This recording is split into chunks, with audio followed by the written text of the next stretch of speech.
जय हिंद दोस्तों, the career study के ऑनलाइन प्लेटफॉर्म पर आप सभी का स्वागत है। हम डिस्कशन कर रहे हैं यूपी पीसीएस के आरओ के प्रीवियस ईयर क्वेश्चंस का, और ये है हमारे 2010 के साइंस एंड टेक के क्वेश्चंस का डिस्कशन। तो चलिए बढ़ते हैं डिस्कशन की ओर। हमने ऑलरेडी अपने प्रीवियस ईयर के पॉलिटी के सीरीज़ को अपलोड कर दिया है, और उन डिस्कशंस को प्लीज़ आप बार बार देखते रहें, क्योंकि क्वेश्चंस मैंने इवन बाद में भी एनालाइज़ किया है खुद पढ़ते वक्त भी कि 2023 में भी जो क्वेश्चंस आए थे पॉलिटी से रिलेटेड, तो उनमें ऑप्शंस में वही सेम ऑप्शंस रिपीट हुए थे जो कि पहले कभी क्वेश्चन के फॉर्म में आए हैं। तो आप लोग उसको प्लीज़ इग्नोर मत करिए और देखिएगा अच्छे से। रही बात इसकी साइंस एंड टेक की, तो same thing goes for all the subjects. Okay, so please go through them. Fine, चलिए बढ़ते हैं डिस्कशन की ओर, और इम्पॉर्टेंट क्वेश्चंस के प्लीज़ आप नोट्स बनाते रहें। So the question 1 over here is, consider the following statements. हमें स्टेटमेंट्स देखने हैं। भारत में अमीर व गरीब दोनों ही कुपोषित हैं। अमीर गलत भोजन खाते हैं, गरीब रूखा सूखा भोजन खाते हैं। जब भी ये कथन कारण वाला आता है तो आपको उसमें एक चीज़ ध्यान से देखने की ज़रूरत है कि वो कहना क्या चाह रहा है। ठीक है, जैसे कि यहाँ पे आपको कथन कारण में सीधे सीधे एक काम करना है। यहाँ पे आपको लिखना है क्योंकि। ठीक है, आप जब बीच में लिख लोगे क्योंकि, तो आप इसको रीडिफाइन कर पाओगे ईजिली कि क्या कहना चाह रहा है। जैसे भारत में अमीर व गरीब दोनों ही कुपोषित हैं क्योंकि अमीर गलत भोजन खाते हैं और गरीब रूखा सूखा भोजन करते हैं। तो ये तो सेंस बना रहा है ना, this is making sense. Both rich and poor in India are malnourished because the rich eat unhealthy food and the poor eat dry and insufficient food. बिल्कुल, तो यहाँ पे हमारा करेक्ट आंसर हो जाएगा option number A. Both A and R are true and R is the correct explanation of A. ठीक है, चलिए बढ़ते हैं नेक्स्ट क्वेश्चन की ओर।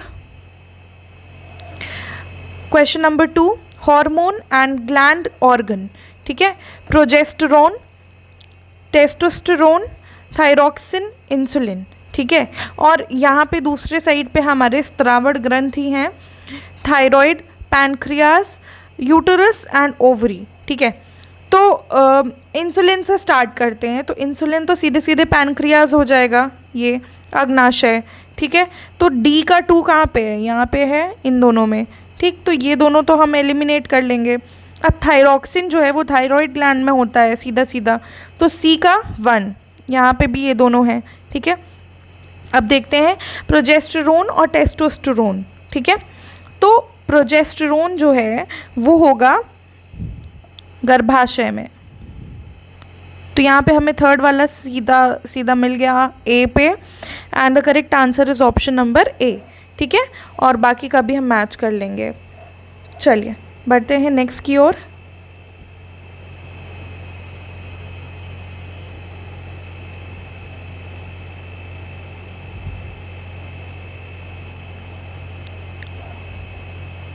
ये हमारे रोग और कारण की बात कर रहा है। ठीक है, जैसे रतौंधी, रिकेट्स, स्कर्वी और बेरी, ये किन विटामिन की कमी की वजह से होता है, ये हमें बताना है। तो देखो, आपको मैं और एक ट्रिक बताती हूँ इसको लर्न करने की। स्कर्वी में स आता है, ठीक है, ये विटामिन सी से हो जाएगा। ठीक, बेरी इज़ बी से स्टार्ट हो रहा है, विटामिन बी की वजह से हो जाएगा। ठीक है, पहले आइए देखते हैं मैच करके। सी का 2 यहाँ पे है और डी का 3 यहाँ पे है। ठीक है, ये है, तो ऑप्शन नंबर सी हमारा करेक्ट हो जाएगा। बाकी हम आगे भी देख लेते हैं इसमें क्या कह रहा है। नाइट ब्लाइंडनेस, देखो night blindness straight away vitamin A की वजह से होता है। आप सबसे पहले विटामिन ए की वजह से अंधे हो जाओगे। ठीक, तो अंधे मतलब रात, it's about night blindness. Fine, so take it in that manner. और ऑप्शन ए का 4th वाला आंसर हो जाएगा। और रिकेट्स होता है विटामिन डी की कमी की वजह से। ठीक है, so we have got our correct answer. चलिए बढ़ते हैं अब नेक्स्ट क्वेश्चन की ओर। दोस्तों प्लीज़ वीडियो को लाइक करना ना भूलें, और हमारे चैनल को ऐसे ही सब्सक्राइब करते रहने के लिए आपका ढेर सारा धन्यवाद।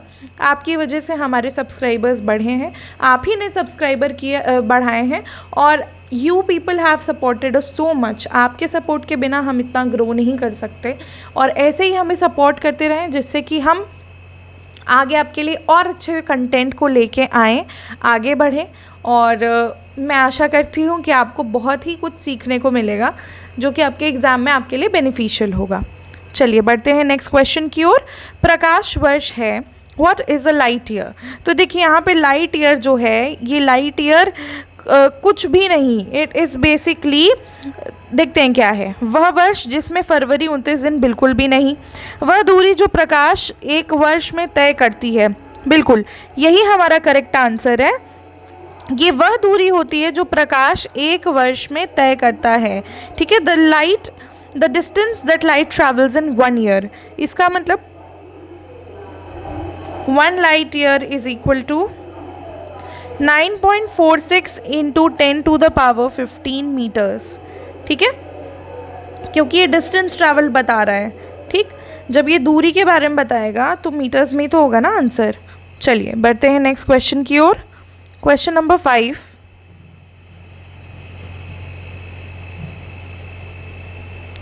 सूर्य के प्रकाश के अदृश्य अंश भाग से प्रकाश संश्लेषण किया जाता है कुछ वृक्षों द्वारा, कवक द्वारा, फफूंद द्वारा, बैक्टीरिया द्वारा।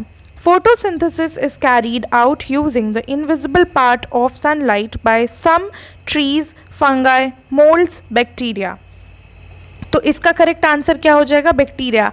आपने कभी नाम सुना है इसका, साइनो बैक्टीरिया का? साइनो बैक्टीरिया ये फोटोसिंथेसिस परफॉर्म करते हैं इनविजिबल पार्ट्स ऑफ सनलाइट को यूज़ करके, ठीक है। चलिए बढ़ते हैं क्वेश्चन नंबर 6 की ओर। दोस्तों प्लीज़ वीडियो को लाइक करें, और अगर अभी भी आपने चैनल नहीं सब्सक्राइब किया है तो please go and do subscribe the channel and press the bell icon. माप की कौन सी इकाई को 0.39 से गुणा करने पर इंच प्राप्त होता है? Millimetre, centimetre, metre, decimetre.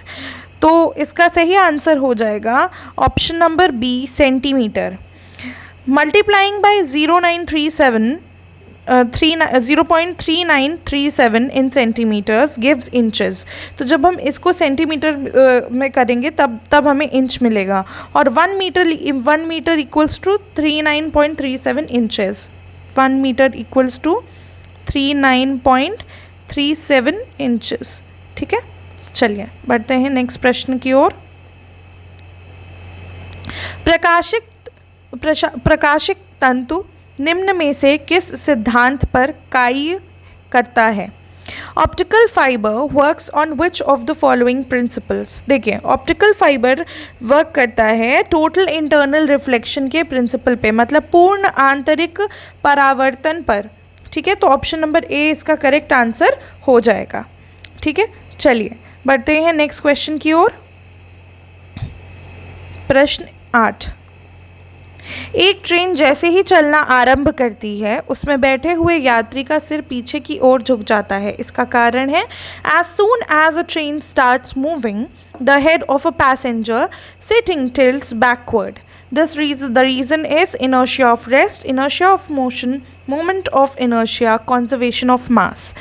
इन स्थिरता का जड़त्व, गति का जड़त्व आघूर्ण, द्रव्यमान का संरक्षण।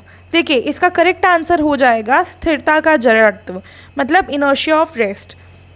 इसमें क्या होता है कि जब भी कोई बॉडी में आप बैठे हुए हो, कांस्टेंट हो, ठीक है, कांस्टेंट वेलोसिटी के साथ आप स्ट्रेट लाइन में बैठे हो, मूव कर रहे हो, या तो मूव कर रहे हो या रेस्ट में हो, ठीक है, तो वैसे ही स्टेट में रहेगी अनटिल एंड अनलेस उसके ऊपर एक एक्सटर्नल फोर्स एक्ट करे, ठीक है। और ये एक्सटर्नल फोर्स ही तो एक्ट कर रहा है ना। जब ट्रेन मूव करना स्टार्ट करती है तो आपने देखा होगा ट्रेन पे एक धक्का लगता है, ठीक है, एक फोर्स जनरेट होता है, तो वो फोर्स आपके ऊपर भी तो एक्ट कर रहा है, तो इसीलिए आप मतलब बैकवर्ड टिल्ट होते हो, और इसी को कहते हैं हम इनर्शिया ऑफ रेस्ट, ठीक है। चलिए बढ़ते हैं नेक्स्ट क्वेश्चन की ओर। क्वेश्चन नंबर 9, टेलीविजन ग्राही की दूरस्थ नियंत्रण में किस प्रकार की वैद्युत चुंबकीय विकिरण प्रयोग में लाई जाती है? दृश्य, पैराबैंगनी, अवरक्त, उपर्युक्त में से कोई नहीं। What type of electromagnetic radiation is used in the remote control of a television receiver? Visible, ultraviolet, infrared and none of the above। तो इसका करेक्ट आंसर हो जाएगा अवरक्त। ठीक है, हम इंफ्रारेड का यूज़ करते हैं। ठीक है, इंफ्रारेड इलेक्ट्रोमैग्नेटिक रेडिएशन होती है, इसी का उपयोग होता है रिमोट कंट्रोल के में। ठीक है, जो टीवी का रिमोट कंट्रोल होता है उसके रिसीवर्स में। ठीक है, ये बेसिकली ये वेव जो होती हैं ये एमिट होती हैं जब ऑब्जेक्ट्स बहुत ज़्यादा हाई टेम्परेचर पे हीट होते हैं। ठीक है, चलिए पढ़ते हैं नेक्स्ट क्वेश्चन की ओर। क्वेश्चन नंबर 10, निम्नलिखित रसायनों में किसका फल पक्वन हेतु प्रयोग होता है? Which of the following chemicals is used for fruit ripening? जो इंजेक्शन लगा के नहीं हम फ्रूट्स पका देते हैं, आम कच्चे हैं पर उनको इंजेक्शन लगा के पका दिया। ठीक है, तो वो किससे होता है? इसका नाम है एथेफॉन। ठीक है, इथेफॉन पहला ही ऑप्शन हमारा करेक्ट हो गया यहाँ पे। ये बेसिकली एक सोर्स होता है एथिलीन का। किसका होता है? एथ आ रहा है ना, तो बस समझ लो आप। एथिलीन आपने सुना है? एथिलीन, ETHYLENE, एथिलीन, उसकी बात कर रहे हैं। तो एथिलीन का एक सोर्स होता है और इसका यूज़ होता है फ्रूट्स को पकाने में। ठीक है, एथेफॉन वैसे भी पाया जाता है एथिलीन में, कोल में, मीथेन में, कोल मीथेन बोला मैंने, पेट्रोलियम में। ठीक है, so the correct answer is option number A. Next question is, biogas में मुख्यतः होती है, biogas mainly consist of carbon dioxide and hydrogen, hydrogen and methane, carbon dioxide and methane, hydrogen and oxygen. देखो hydrogen यहाँ पे नहीं हो जाएगा। ठीक है, मेनली वो पूछ रहा है। ठीक, तो मैक्सिमम क्या होगा? देखो मीथेन इज़ अ कंपल्शन, क्योंकि बायोगैस किससे बनता है? जो वेस्ट हमारे फूड मटेरियल्स निकलते हैं, काऊ डंग होता है, उसको हम एक जगह सब इकट्ठा डालते जाते हैं और उसी से ये गैस रिलीज़ होती है। तो ऑब्वियस ही बात है कि ये गैस रिलीज़ करेगी कार्बन डाइऑक्साइड भी ना, है ना। तो मीथेन तो होता ही है, कार्बन डाइऑक्साइड भी होगा। So you learn it properly और समझ के लर्न करो आप कि हाइड्रोजन तो नहीं होगा यहाँ पे। ठीक है, और कार्बन डाइऑक्साइड ही तो रिलीज़ करता है ना। यूजुअली हमारी बॉडी का वेस्ट क्या होता है, क्या रिलीज़ करता है? हम ऑक्सीजन लेते हैं तो कार्बन डाइऑक्साइड ही तो रिलीज़ करते हैं। तो यहाँ पे भी कार्बन डाइऑक्साइड रिलीज़ होगा और मीथेन भी। ठीक है, next is question number 12, acid rain is caused by air pollution due to, acid rain air pollution की वजह से होती है। ठीक है, अम्ल वर्षा निम्न द्वारा वायु प्रदूषण के कारण होती है, carbon dioxide, carbon monoxide, methane, nitrous oxide and sulphur dioxide. ये यूपीएससी चीख के कहता है कि ये बहुत इंपॉर्टेंट टॉपिक है, यूपीपीसीएस भी यही कहता है। तो हमने अल्टीमेटली यही देखा है कि ये गैसेस बहुत इंपॉर्टेंट हैं। ठीक है, sulphur dioxide and nitrous oxide, ये गैसेस ही हमारे यहाँ पे एसिड रेन कराते हैं। ठीक है, और ये क्वेश्चन हमारे हर एग्ज़ाम में आता है, यूपीपीसीएस हो, आरओ हो और यूपीएससी का एग्ज़ाम हो, सब में पूछता है, अभी भी पूछता है। ठीक है, तो आप इसको अच्छे से याद कर लीजिए, समझ लीजिए। एसिड रेन सल्फ़र डाइऑक्साइड और नाइट्रोजन ऑक्साइड्स के थ्रू होता है, पर इसका सिर्फ एक ही जगह इम्पैक्ट नहीं होता है, ये बहुत जगह इम्पैक्ट करता है और किसी एक जगह पर ही एग्जैक्टली नहीं होता है। ओके, चलिए बढ़ते हैं नेक्स्ट क्वेश्चन की ओर। यह हमारे डिस्कशन का आज का लास्ट क्वेश्चन है। हमें ऑर्गेनाइजेशन मतलब संस्थाओं को उनके स्थान से मिलाना है। ISRO, IUCAA, IUAC, VSSC। ठीक है, ऑप्शंस हैं तिरुवनंतपुरम, पुणे, बेंगलुरु, न्यू दिल्ली, नई दिल्ली। ठीक है, तो देखते हैं यहाँ पे हमारा करेक्ट आंसर क्या होता है। देखिए, इसरो का करेक्ट हो जाएगा बेंगलुरु। ठीक है, हम इसरो को बैंगलोर से मिला देते हैं, तो ये हमारा ऑप्शन हो गया थर्ड वाला। फिर IUCAA, this is in Pune, सामने ही हमें मिल जाएगा ये ऑप्शन। IUAC, ठीक है, ये है न्यू दिल्ली में, नई दिल्ली में है। और VSSC है तिरुवनंतपुरम में। ठीक है। तो अब यहाँ पे देखते हैं कौन सा ऑप्शन सिंक कर रहा है इसके साथ। तो ए के साथ 3 जा रहा है, बी के साथ 2 जा रहा है, तो हमारा करेक्ट आंसर हो जाएगा ऑप्शन नंबर ए। ठीक है, और this is the exact thing which we were suppose to find out, और यही हमारा आंसर है। आपको मैच द फॉलोइंग में ऐसे ही करना है। अगर आपको 2 भी कोई मिल जा रहे हैं ना, आप पहले ढूंढो कि किस में है, तो बाकी के 2 एलिमिनेट करो, उसके बाद आगे का देखो। ठीक है, take chance in this type of questions, क्योंकि ये बहुत स्कोरिंग भी हो सकता है, तो ऐसे क्वेश्चंस को ना छोड़ें। और ये था हमारा आज का डिस्कशन।